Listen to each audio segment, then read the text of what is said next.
20 বছরে পদার্পণ করল দমদম বাগুয়াটি চক্রবর্তী বাড়ির পুজো। মা অন্নপূর্ণা দেবী পরিবারের সকলের মনস্কামনা পূরণ করেছে তা জানান পরিবারের সবাই। হাজারো আত্মীয় স্বজন এবং প্রতিবেশীর উপস্থিতিতে পুজোর দিনগুলো হয়ে উঠল আনন্দমুখর।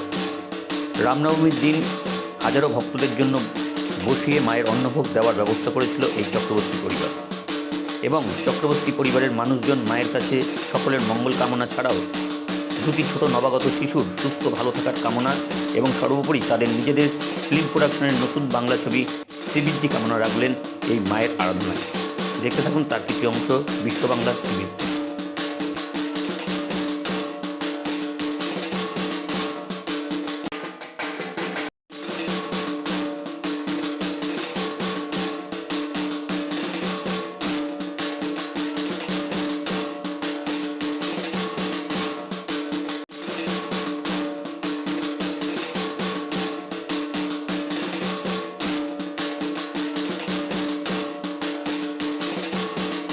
বিশেষত এটা হলো আমরা যে এক পরিবারে থেকে যে আমরা এত বড় যে অনুষ্ঠানটা করতে পেরেছি এটা সবচেয়ে আমাদের বিশেষজ্ঞ বলে এখন তো ঠিক নাম ঘোষণা করা যাচ্ছে না, কারা কারা আসবে না বলে এটা একটা অসুবিধা আছে, এই জন্য নাম ঘোষণা করতে পারছি না। আসবেন কীর্তন সকালবেলা থেকে রাত্রি পর্যন্ত সব ভোগ খাবে, মায়ের আরতি সূর্য এ দেখবেন, ভিক্ষে দেখবেন, সমস্ত কিছু করবেন। প্লাস আমাদের যে ফ্রিটা তৈরি করলেন যে আমার সেই যে বৌদি যে এখন সে স্বর্গীয় চালা গেছে, ওটা আমার খুব দুঃখ, তার জন্য খুব শোকা হতো। ওনারকে দিয়েও আমরা খুব এ করছি, শোক প্রকাশও করছি, দুঃখও পাচ্ছি।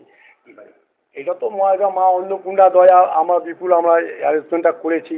মা অন্নপূর্ণা যেমন চালা তেমন, আমাদের কোনো লোক গুনতি বলে আমরা রাখি না, সবাইকে বলি। পরিবারের আর তাদের উদ্দেশ্যে বলতে গেলে কি বলতে চাচ্ছেন, বার্তাটা কি দেবেন যে পরিবারে আসুক, সবাই তো আসুক, সবাই আনন্দ করুক, মায়ের কাছে উপভোগ করুক, সবাই একজোট। আমরা এক পরিবার থেকে যে উৎসব, যে দুর্গাপূজা আনন্দ উপভোগটা, সেটা যেন সবাই উপভোগ করতে পারে, এটাই আমাদের কাছে বিশেষ কামনা বা প্রার্থনা। আপনার নামটা বলুন। আমার নাম উজ্জ্বল চক্রবর্তী। তো ভীষণ পুজো আস্থা ভালোবাসি, আমার খুব ভালো লাগে যে মাকে আনতে পারছি, করতে পারছি। আমি যেন সারা জীবন এইভাবেই করতে পারি। তার মধ্যে দিয়েও আমার নতুন দুটো সদস্য যারা হয়েছে, রাহি আর মাহি, তাদের জন্য আমার বেশি আনন্দ। মাকে তো এনেছে আনন্দই, কিন্তু রাহি মাহির জন্য আমার প্রচণ্ড আনন্দ। যেন তারা এরকমভাবেই তাদেরকে নিয়ে জীবন চলতে পারি, তারা যেন টুকটুক করে হেঁটে মায়ের সামনে ঘুরে বেড়ায়, এটাই প্রার্থনা। কিন্তু আমার একটা মনে কষ্ট, আমার সেজ যা যে ছিল সেই আলপনা দিত, নৈবেদ্য করতো, সবই করতো। আজকে দিনটা খুবই তার জন্য মনে পড়ছে, আমার মায়ের জন্যও মনে পড়ছে। আমার মাও গত বছর ছিলেন, এবছর সে মারা গেছে, সেই নিয়ে খুবই দুঃখিত। কিন্তু আমার দেওর পুজো করেন, মানে ওনাকে ছাড়া আমরা পুজো করাই না। আমার দেওর খুব ভালো পুজো করে, আমরা তাতে সন্তুষ্ট। সারা জীবন যেন দেওরকে দিয়ে এরমভাবেই পুজো করতে পারি, মাকে যেন সারা জীবন এরমভাবে আনতে পারি, এটাই আমার স্বপ্ন চক্রবর্তী। আমার নিজেরই বাড়ি, প্রতি বছরই আসি মায়ের পুজো দিতে, এবং আমার কাকিমা পুরো মায়ের সমান এবং কাকু, আমরা সকলে প্রচুর আনন্দ করি এবং এই দিনটায় সবাইকে মিলে যে আমরা একসাথে আনন্দ করতে পারি। মায়ের আশীর্বাদ সবার উপরে থাক এবং সবাই ভালো থাক, এই আশা করি।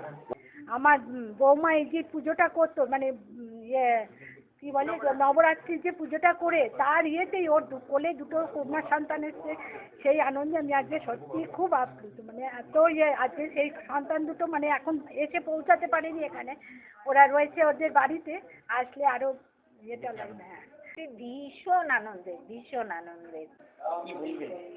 খুব ভালো আয়োজন, এটা নিয়ে 20 বছর হতে চললো, 20তম বর্ষে খুব ভালো আয়োজন হয়েছে, খুব আনন্দ লাগছে। তিনটেই মা, খুব ভালো আনন্দ লাগছে, খুব ভালো লাগছে, খুব খুশি, খুব খুশি। বলো।